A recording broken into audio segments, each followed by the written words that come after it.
Joining us now to break down the economic impact of this deadly virus and what this could mean for you is market analyst Dan Geltrude. Thanks so much for coming on this morning. You know, the market freaked out a couple days ago in response to coronavirus, and then I think it kind of stabilized again. What do you make of all this? I think the issue here is that the fear of the virus is actually going to have a greater impact than the virus itself. The markets don't like uncertainty.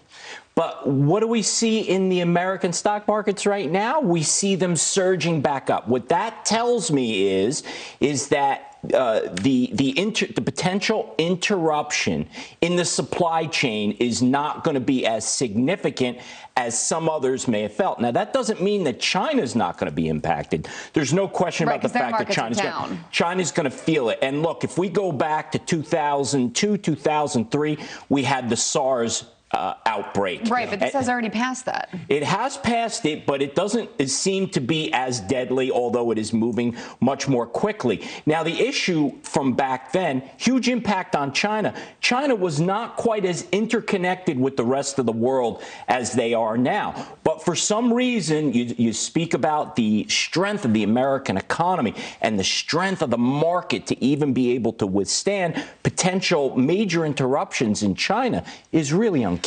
I guess I just hesitate to say with full certainty yet that because we don't know what's going to happen, right? I mean, as of right now, sure, it's not as deadly as SARS or other things, but this has happened so rapidly. This is progressing so quickly. We don't know what the numbers are going to be like in the next 2 weeks, 3 weeks, 4 weeks. You know, not to scare anybody, but we just don't have that information yet.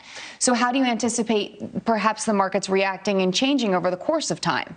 Well, as things become clearer, yeah, we could see the markets adjust as facts and circumstances change. All we could say right now is the market is not anticipating that there's going to be a major disruption to the world economy. Yeah. And I don't know what else we can draw from that. People say, you know, it's always, you know, it can be something unexpected that leads to a recession, something like that. I mean, all of a sudden we had a mortgage crisis. We had subprime hit us, and I don't think a lot of people saw that coming. Right. Something like this could have a big impact. I mean, if this does progress, I mean, isn't this something that could lead to the domino effect?